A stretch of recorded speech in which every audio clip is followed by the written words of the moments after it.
Hello and welcome to another Out of Spec Reviews video. In this video, you join us here on the Switzerland Trail, and what I should say is right at the start of the Switzerland Trail. It's a pretty famous, pretty light off-roading trails, honestly perfect for these two cars behind us. We have the brand new Volkswagen Atlas Basecamp. This is essentially a V6 SEL, which is a mid-spec trim with the V6 engine, with all of the off-roady accessories, including wheels by 1552. You can get that all from Volkswagen. And then we have the Chevrolet Blazer RS. Now the RS is more of a sporty trim, but it's all-wheel drive, it's got some skid plates, and so this is kind of an interesting test to take two relatively soft rotors on a pretty soft roading trail and see how well they do. Now in terms of sizing, we know the Atlas is a little bit bigger than the Blazer. We just happen to have both this week. This would really compete, or I should say the Atlas would really compete more with the Traverse. However, let's put them head to head against each other here on the Switzerland Trail, and yes, they do cost pretty much the same amount of money. For this trail, I have selected the Chevy Blazer RS. Now, you might think that that Atlas with all its off-roading, base campy stuff with its off-roading tires is going to be better off-road than this sport-tuned Blazer, but I actually disagree. I think this is going to be the better one off-road. After doing a little bit of research and driving Atlases over the years, I've always found them to be lacking in ground clearance and lacking in sort of differential control, with basically if you get a wheel in the air, it can't figure out where to send the power with its 4Motion all-wheel drive system. Here I have, in the Blazer, a front-wheel drive based all-wheel drive system, but I can lock it in off-road mode, which locks the power going to the rear axle. So I know for sure I'm going to be getting at least power going to the front and rear. Now I've never tested one of these off-road, but I suspect after driving other Chevrolets that this is going to do a really good job of power management when I get a wheel in the air, when I get wheel on snow and ice, because again, it's still snowy up here and muddy and going to get real mucky. So powering this Trailblazer, this is not the Trailblazer, this is the Blazer. If you get a Trailblazer, it's the small one, which doesn't make any sense to me. But powering this Blazer is a 3.6 liter V6 mated to a 9-speed torque converted automatic transmission. I'm feeling the altitude. What I'd love to do now is introduce our new presenter, Jordan, who's going to be taking the Atlas Basecamp. Somehow he thinks that's going to be better off-road than this Chevrolet beast. So, as Kyle said, this is the Atlas, and I think it might be a bit better off-road. The Blazer is much faster on-road, but this has, as you can see, the Basecamp package. It's definitely looks the part. It has the thick wheels, small 17-inch 1552s, but the thick 70 sidewall gives it a bit more of the off-road appearance. The Basecamp package is, again, mostly just a few aesthetic things. So the Basecamp package is a little more than a few styling elements and these 1552 wheels. It has front and rear skid plates and side rockers on the side. Ironically, the skid plates make the departure angle less prone for off-roading, so that doesn't really make sense if you think about it. But again, we'll see how it really does. It doesn't look as good as the concept Basecamp when it was unveiled back in 2019. I think that's partially due to this not being lifted like the concept was, and this also does not have the matte wrap or matte paint that they used. But we'll find out. So with this, you get a 3.6 liter V6, similar to the RS, mated to an 8-speed automatic transmission. Has a 276 horsepower, 266 pound-feet of torque. As you noticed, it may be lacking a bit in the altitude, no turbo or anything to help it along, but we'll see how it does off-road when you don't really need the speed. Well, we've told you a little bit about the cars, but Jordan, do you know anything about this Switzerland Trail? It's my first time going down here. No, actually I know nothing, so this will be really interesting to see what these off-road cars can do on it. Yeah, doing a little exploring outside of Boulder, Colorado. Beautiful trails, amazing views off in the distance, and we'll just go until the cars won't go anymore. From our understanding, just doing a little bit of research on the trails, it starts off pretty basic and easy, and then we're going to get to more and more obstacles towards the end. Yeah, the first 80% or so people say is basic enough for Jeeps that they rent. So okay, so these should be able to do it. These should be fine, but we'll see. The last 20% is probably the true tell. Well, let's load up the cars, and the Blazer will lead the way, blaze the trail, if you will, down the Switzerland Trail. You join me here in the Blazer RS, and we're gonna go off-roading. First off, just to take a look at the interior, it's very Camaro inspired. These big vents are kind of neat. You can actually twist them and it changes the temperature. I have heated and cooled seats, which is gonna be nice. Really, honestly, not a bad car. Really good, well laid out. I would say this particular one's got a lot of options. This one's $48,000, but that Atlas is $45,000 before all the Basecamp accessories, which actually makes it more expensive than this. So anyway, let me show you this. Come on over here because this is what I'm going to be using for our off-roading adventure. I have different driving modes here. I have basically front-wheel drive, all-wheel drive, sport mode, off-road, and towing, and then this lights up AWD when the all-wheel drive comes on. So I'm going to twist this 2 times over into off-road mode. A little laggy, I have to say, about this. And then I'm going to go over here on the instrument cluster and pull up the off-road menu, and so you can see our steering angle. So 11 degrees of steering lock on the front axle, and we get our pitch and roll indications here. Full tank of fuel nearly, and we have trails ahead that need conquering. So let's jump out in the Blazer and lead the way. I'm gonna lock us into second gear. Let's just say it's not a manual mode, it's a gear limiter, but I just want to have the revs up just in case we need a quick power burst to get out of a situation. For now, I'm gonna leave traction control on. Let's do it. Off on the Switzerland Trail, my first time. Heard so many good things about this trail. Suspension's not that smooth, that's for sure. It's definitely meant for on-road handling. Getting up here, I would rather be in the Blazer. We were on a paved road, nice and twisty, getting up to Netherland, Colorado. And it was actually pretty entertaining and pretty fun. The Atlas struggled a bit more. And now that we're off-road, I don't know, I might still want to be in that car.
Time to demonstrate the true capability, breadth of the Blazer. So right now I have it set in normal key up 2-wheel drive mode. It seems when you turn it off and turn it back on, it defaults to 2-wheel drive, which is kind of annoying for off-roading. Let's see if I can climb this hill. Would help if I put it in drive.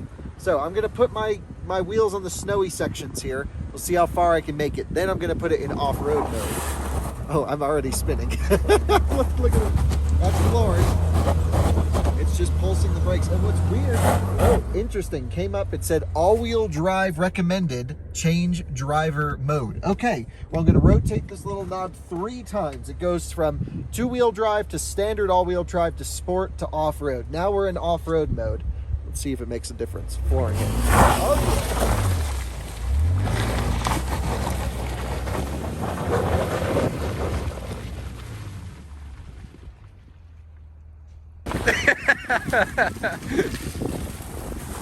like a piece of cake. Now we're getting to our first comparison test between the Blazer and the Atlas. We have an off-camber snowy obstacle. It's going to require traction and, most importantly, ground clearance, neither of which both of these cars have. So I'm going to lock it in first gear and go over in the Blazer first. Probably hear a little scraping. Good thing this thing has some shields.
we go, the more rocks we hit, the more sounds and creaks and rattles I'm hearing.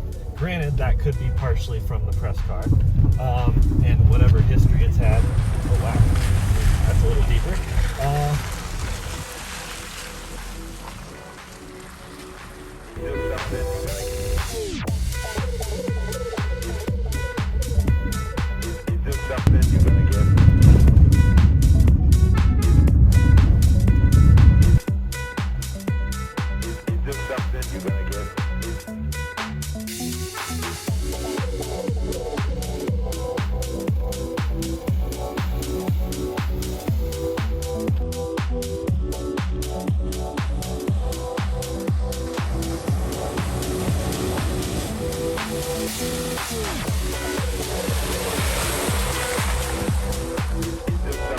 Well guys, the trail's been pretty basic, and really the only ground clearance issues we've had so far have been the snow piled up in the middle of the trail, and it's like melting, so the car just pushes it all down. And we expected this from the Switzerland trail. We knew it was going to get more aggressive as we got farther down in. So now it looks like we're starting to get to some obstacles that are noteworthy, I would say, some pretty fun stuff. So let's go over. It looks like we're going to be testing breakover angle on these significantly, and yeah, especially this next one. Oh, we didn't scrape there. That's awesome. Going through some mud here. Let's see. We're going to go a little bit of an angle. Yeah, I could hear just a light scrape, but we're all good. And we're through. That's actually more impressive than I was expecting in terms of ground clearance and breakover angle on this thing. Always on video, off-roading looks so much less impressive than in real life. But of course, this isn't crazy off-road yet, but you know, it's still a pretty good trail for these Softroaders that are really only ever going to be found at the mall. So, a couple more little things here to go through. Let's hit this one with some speed, shall we? Fun, fun, fun. Love it. Making big splashes. You holding on to the camera back there? Barely. Barely. Oh, they've got some like really serious divots here that these things are going through. It's pretty awesome. And yep, a little bit of scrapage on that one, but honestly not bad. I was expecting a little bit worse. Let's pick our line here so we don't scrape the underside of these things too much. Perfect. Oh, beautiful little trail. Nice little undulations to go through. Really fun, actually. It's like a roller coaster. Yeah. How does it feel back there? A little rumpy. Well, you know, I'm finding the little Blazer over here to be an awesome machine. It's not bottoming out as much as I thought. Certainly the snow is, but over those big undulations, we had really small peaks, and man, that breakover angle was better than I thought. Now, of course, we're not crazy off-roading. I think we're going to get into some more aggressive trails here pretty soon. But, you know, Jordan, what do you think about the Atlas so far? It's significantly bigger than the Blazer. Is that proving to be any problems on the tight trails? You know, of course, this one's branded to be much more off-roady than the Blazer. Yeah. What are your thoughts? It sort of looks the part, but you're almost paving a trail for me, which is kind of ironic. You have more ground clearance. Somehow I didn't get the lift kit that was in the original concept of the Basecamp. Right, so explain that a little bit. So the Atlas had a concept Basecamp. Yeah, in 2019 they unveiled a concept of the Basecamp, which looked super cool. I mean, it had these same 1552 wheels. They were black. It had like a matte paint job. It was lifted like 1.5 inches. It had a roof rack and a custom trailer and everything.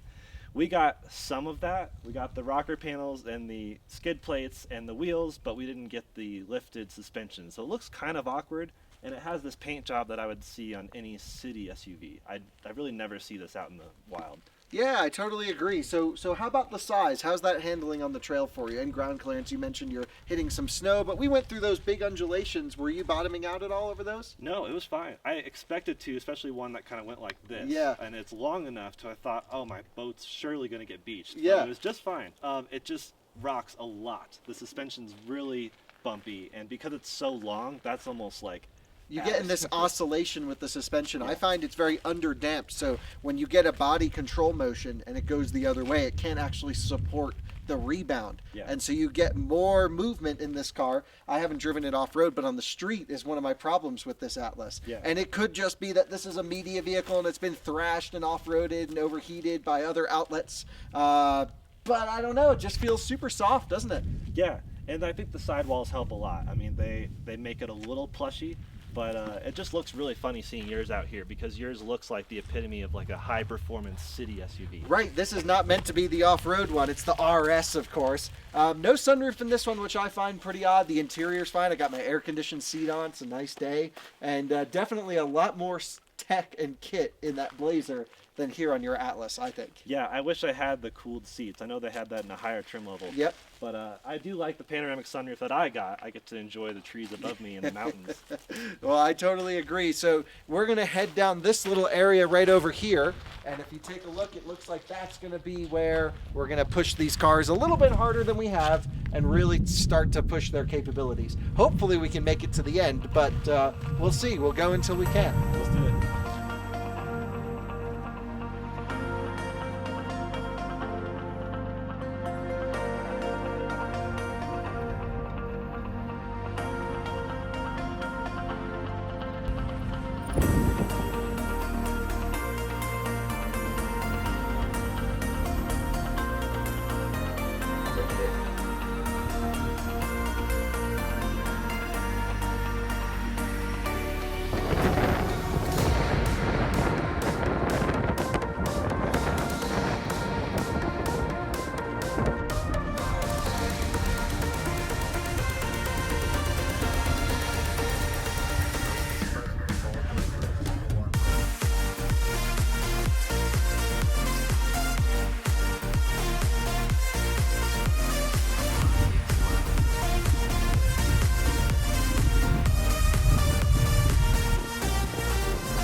Well, it seems after we pass the little village up here, the trail's starting to get a little bit more spicy. So, got some degree angle. It's at 15 degrees of angle there.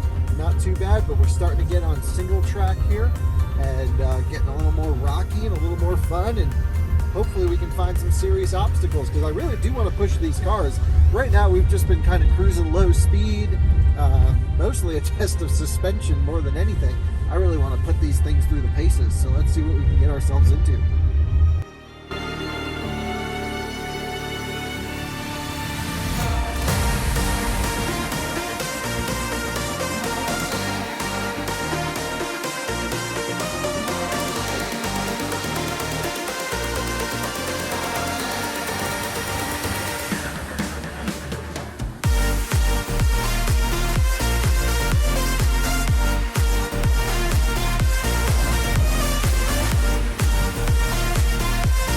We've reached our first obstacle where we're going to try and pull the cars out of here. And so right now the Atlas has two wheels loaded up, and the front left and the back, or the front right and the back left, are sort of dangling a little bit. So what we're going to see here is a test of the electronic locking differential programming. Is the car going to be able to grab the right brakes and send the power to the wheel that has the most traction, or is it just going to sit there and spin? Because this is one of the true hallmarks of off-roading, so you need to be able to send the power to the right spot. So Jordan, let's see you crawl up this. He's in off-road mode, and see if the car can send the power. You just got to stay in it if it doesn't move.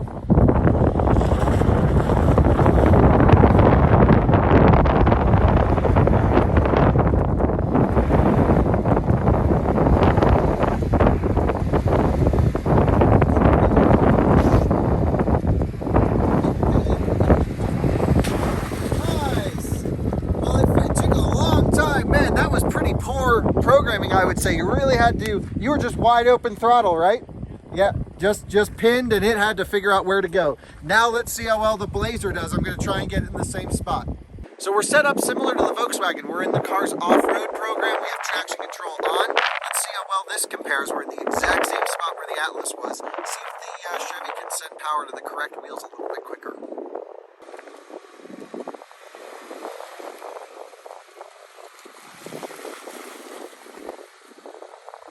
That was like nothing. I mean, it's just like in the off-road mode, the Chevy's way more aggressive with getting the power to the right wheels. That's hugely impressive right here for the Blazer.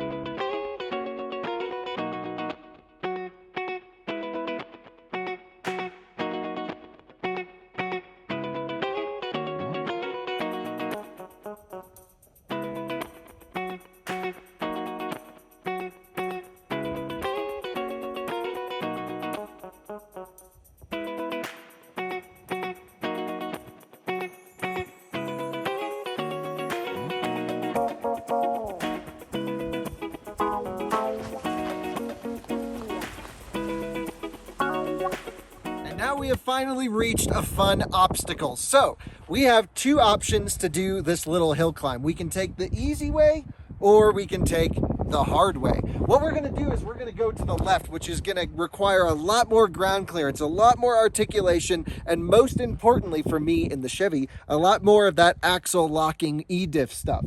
So Jordan, do you think you can make it up going to the left in the Atlas? It's questionable. You have a bit more ground clearance, as you mentioned, and as we saw back on the last challenge, my all-wheel drive takes, I mean, I was gunning it the whole time on the easy route the first time we tested it, so it'll be interesting to find out. Cool, well, I think we'll do it, and my impression is I should be able to make it, so let's find out. Cool.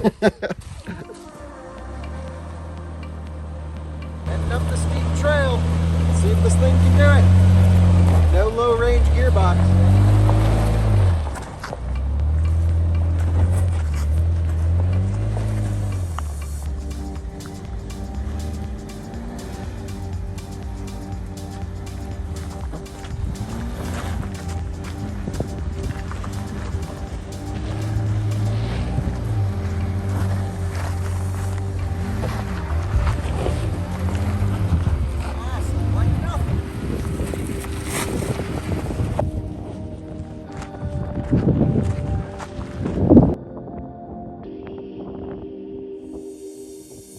Now it's the turn for the Volkswagen Atlas.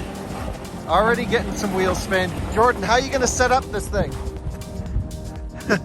Hold on, so what's your plan for your modes? Because the key here, we don't wanna like fly up, I just wanna showcase the e-diff stuff. So you're gonna lock it in manual first gear, I imagine? Yeah, manual first gear, and just tell it to go slow.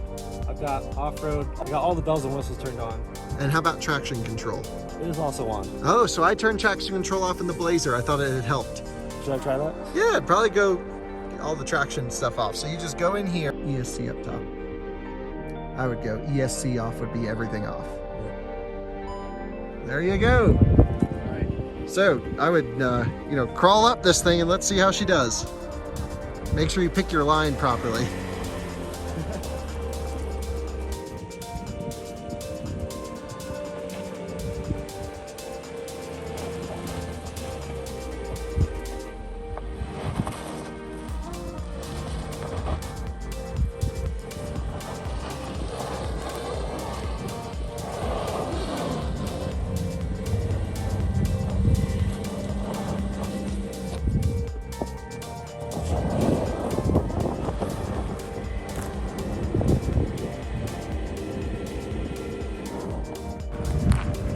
I've turned all traction control off now. Hopefully it'll let me build up some revs. Let's do it. You gotta get more throttle on the back camera, the tires on the side.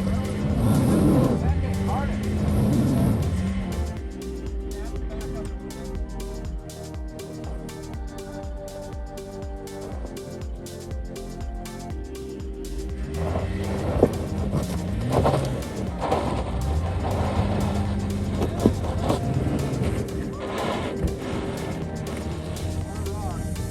Here we are at the end of the beautiful Switzerland Trail, and I arrived in the Atlas, which I chose at the beginning thinking it would be the most off-road capable, you know, with the Basecamp package and all of that. After getting to the end, I'm kind of second-guessing my thoughts. The RS Blazer nailed it. I mean, it looked fun, it was having fun, it made it up the hills easier, it had more speed. I've just learned that the Atlas is comfortable. I think I'd rather drive it around the city. And the Blazer was better off-road and better in the city. I'm not a huge fan of the power band on the Atlas, but it is a comfortable place to be. You know, I totally have to agree. You know, one of the surprises for me is bringing arguably a less capable vehicle. We thought this was going to be wimpy competition, you know, dare I say, for the Atlas. Meanwhile, it outshined it in almost every area. I think in ground clearance, where I was scraping and pushed down the snow, Jordan was still scraping. I could hear him. And in the way that the traction management works. Also, the torque. This has much more horsepower and much more torque, especially down low up here at altitude where we want it. So at, you know, 1500, 2000 RPM, this was able to have the power to pull us up the hills where the Atlas really could use a low range gearbox. You know, normally we wouldn't bring a normal Atlas out here, for example, and, you know, we shouldn't have brought the Blazer out here, but the Basecamp package gave us an idea thinking that this would be off-roady, and I said, hey, we got this Blazer in the garage anyway, let's take it up too. And it totally outshined and I think blew us all the way. And that is the story for today. We found a new trail, Switzerland Trail. You know, we're new to Colorado, still exploring. This is sort of the baseline starter trail with some baseline starter SUVs for off-roading. And gotta say, the trail was perfectly matched for both of these cars. You would have a blast in either one, but for sure the winner here is the Blazer RS, just in terms of its sheer capability off-road.